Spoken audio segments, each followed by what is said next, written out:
Mas a notícia da Malu Gaspar, vamos ler aqui com vocês. O Globo, articulação que convenceu Alexandre de Moraes a soltar coronel assessor de Bolsonaro.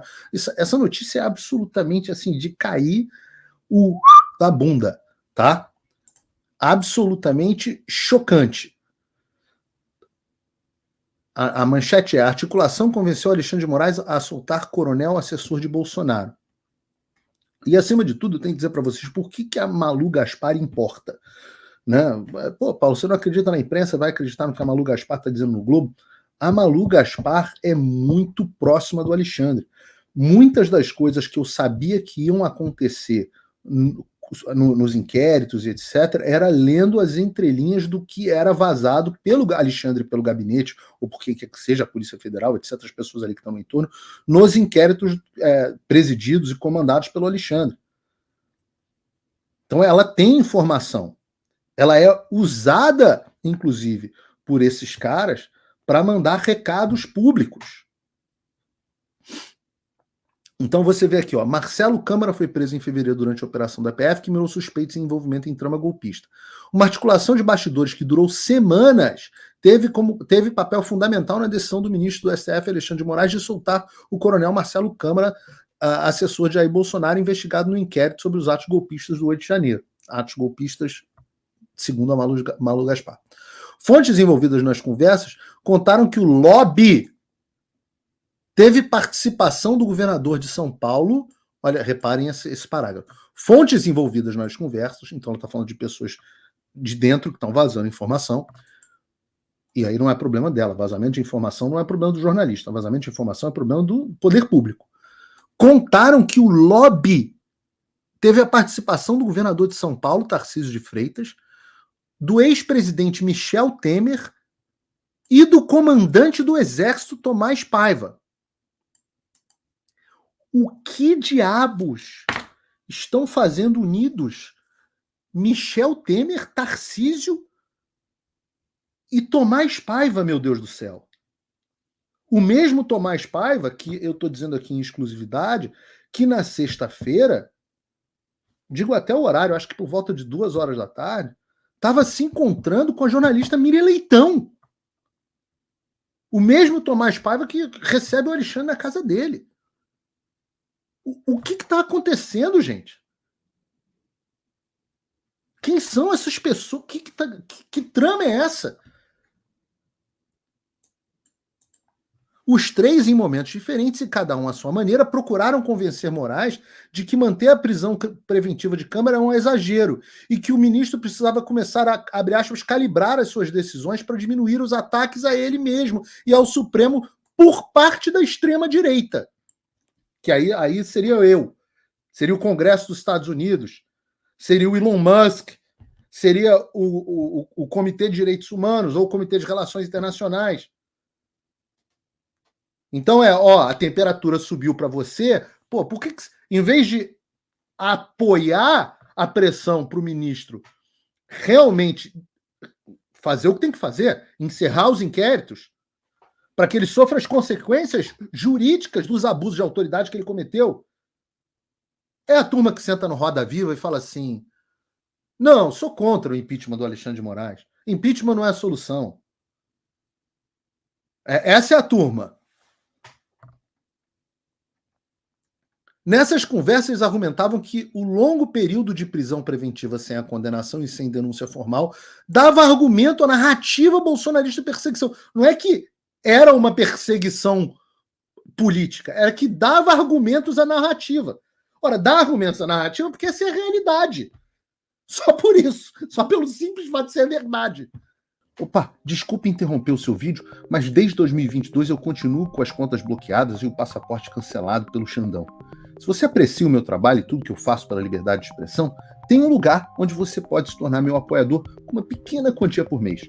Acesse www.paulofigueiredoshow.com e torne-se meu apoiador, e aí você vai receber conteúdos exclusivos e desconto nos meus cursos. Ou então você pode se tornar meu patrono Gold e passar a me pautar, tem reuniões comigo, você entra para o meu grupo de WhatsApp, que eu uso sempre.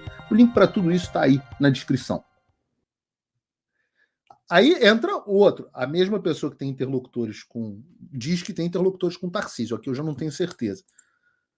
De acordo com interlocutores do Tarcísio, a soltura de Câmara entrou no pacote que envolve a absolvição do senador Jorge Seife no processo do TSE. Em troca, o governador descartou nomear um desafeto de Moraes para comandar a Procuradoria-Geral do Estado e colocou no posto um procurador aprovado pelo ministro. E eu tinha ouvido exatamente essa história já de bastidores. Eu tinha ouvido exatamente a mesma história.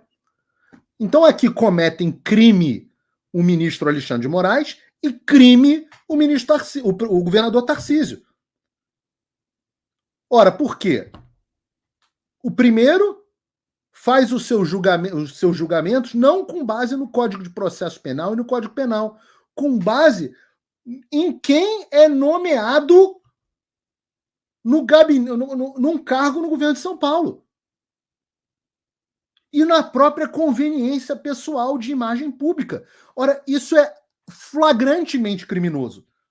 Mas também e é dito no jornal como se não fosse nada demais. Como se tipo, tá tudo bem. Agora, também, o governador de São Paulo, se a notícia for verdadeira, e o governador tem que se explicar aqui, está nomeando o procurador com base em acordo político. Ou seja, a Procuradoria do Estado de São Paulo foi tomada como refém. Que é isso, meu Deus do céu?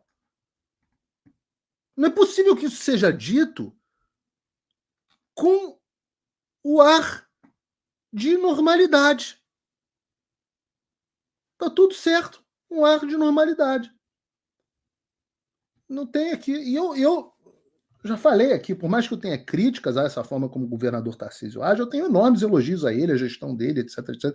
Eu não creio que ele seja má pessoa.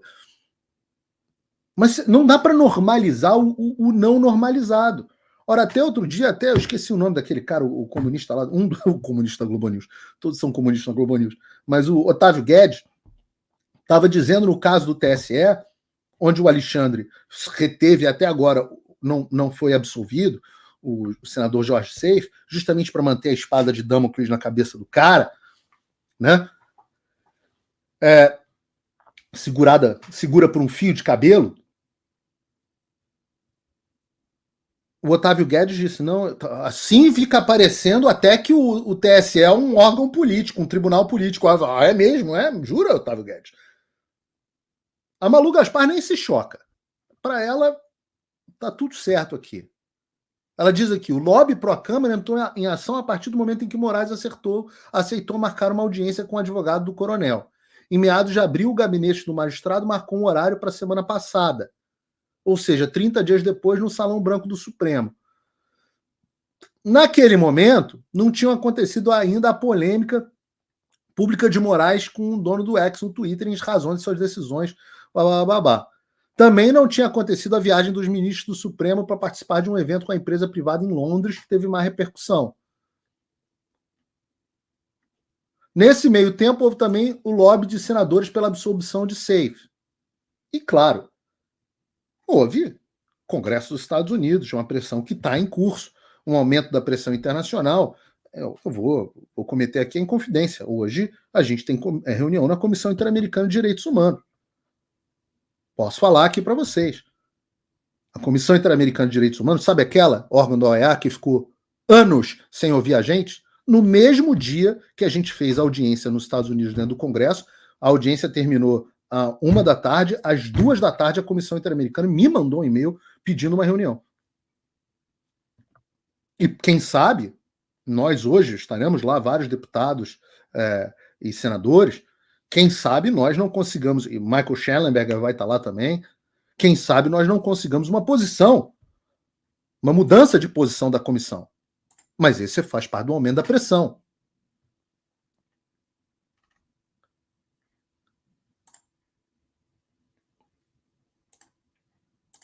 Depois leiam a notícia aqui no site inteiro, porque vale a pena. Agora, todos os o que me espanta na notícia é que é um crime que devia levar todo mundo em cana, todos os envolvidos, sendo tratado com a maior naturalidade. Ninguém vai ser investigado, não. Um faz a sentença com base na pressão do Elon Musk, a conveniência da nomeação do procurador, e a vida das pessoas é colocada em risco. E essa reforça a ideia que existe um acordo.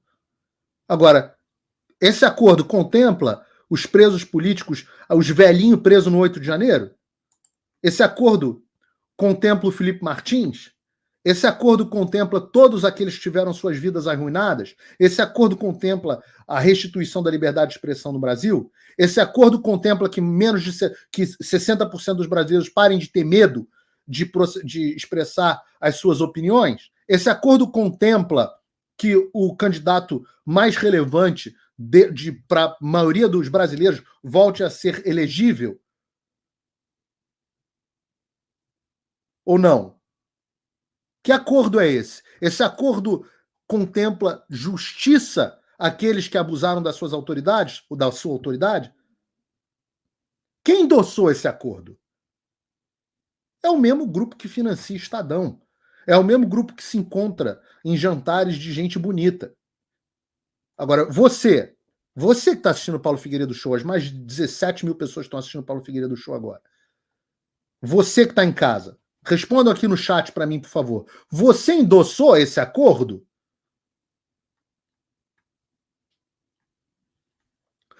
E o pior de tudo é que quem possibilita esses acordos, nem sempre eles percebem isso, mas quem possibilita um troço desse é, como diz a própria reportagem, a pressão internacional. Então a gente faz a pressão internacional para esses pilantras irem lá e fazerem acordos que beneficiam a eles apenas. E eu fico muito feliz que contemple o senador Jorge Seif. Só que a verdade é que o senador Jorge Seif não deveria estar sendo julgado por nada. Estão caçando prova para ver se arruma alguma coisa contra ele. Isso não é acordo, pô. Isso é negociação à lá Bolsonaro, à lá cartinha de pedido de desculpa, que mantém a gente exatamente na mesma merda que a gente tá. Pô. Enquanto isso, os caras param um pouquinho, fazem um pequeno recuo estratégico e depois avançam de novo. E a imprensa, essa turma que financia o Estadão, etc., está todo mundo procurando uma direita democrática ou um centro democrático, né?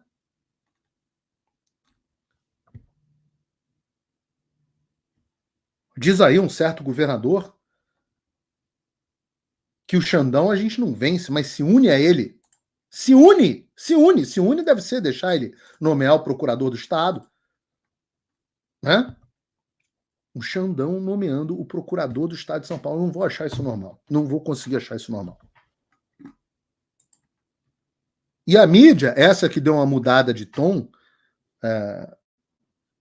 e está procurando uma composição, a mídia que é financiada por esses que compram debênture do Estadão, ela está louca, né? Percebendo que o governo Lula é um desastre, está percebendo que supostamente, se as coisas se mantiverem como estão, o Bolsonaro está fora da jogada, está inelegível, e quem sabe agora eles consigam emplacar o centro democrático. Lembra a terceira via? Aqueles caras que não tinham voto nenhum? Ou então, algum dos caras da direita que aceitem o jogo deles, do mercado financeiro, Tarcísio, Ratinho, Caiado, Zema. Qual desses é palatável? Né? É um bom momento para eles trazerem de volta o Teatro das Tesouras. Cria o PT como antagonista, e cria um oposto e faz o Teatro das Tesouras o tempo inteiro. Todo mundo contra o PT. Né? Se o Bolsonaro não é candidato e lançam o Tarcísio como candidato em 2026, eu tenho que votar no Tarcísio, o que eu vou fazer? Ou não? Porque tem um problema. Faltou combinarem com o povo. O povo está fora desse acordão. E o que o povo brasileiro pensa? Eu vou abrir aqui um documento que eu recebi de um instituto que eu gosto muito, que é o IBESP. E ele traz um condensado de algumas análises que eles fizeram. Olha que interessante, tá? Como é que eu abro esse troço aqui? Tá aqui. Olha que interessante essa análise. 89,5% dos brasileiros se opõem à descriminalização das drogas. 90% dos brasileiros são contra a descriminalização das drogas. Essa que o STF quer impor goela abaixo da população. Mas o que é mais interessante é que entre os eleitores do Lula, 83,9% são contrários à liberação. Aí olha que interessante, né? Por que eles têm que controlar a mídia? Quando questionados os eleitores de Lula sobre qual dos candidatos era a favor dessa pauta, só 15 achavam que o Lula apoiava a descriminalização. Por isso que eles censuraram a gente durante as eleições. Redução da maioridade penal. Quando eu digo que 70% do brasileiro é conservador, são conservadores, talvez seja muito mais. Em relação à redução da maioridade penal, 84,2% dos eleitores brasileiros eram a favor, sendo que 79,2% dos eleitores do Lula. Os eleitores do Lula não concordam com Lula. Legalização do aborto, vamos lá. Outro tema que o STF está enfiando goela abaixo da população. A legalização do aborto encontrou oposição de 78,8% dos eleitores brasileiros, sendo que 70,3% dos eleitores do Lula. Esse número é muito interessante. Em abril de 2024, uma nova pesquisa do IBEST mostrou que essa pesquisa é recente, 49,7% dos eleitores que votaram em Lula no segundo turno de 2022 afirmavam que votariam novamente no ex-presidente, se declarando lulistas. Ou seja, o Lula já derreteu metade do eleitorado dele. Metade.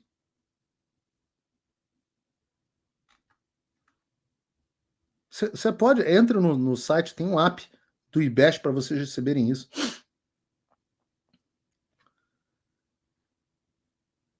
Metade. E onde é que estão essas pessoas no acordo?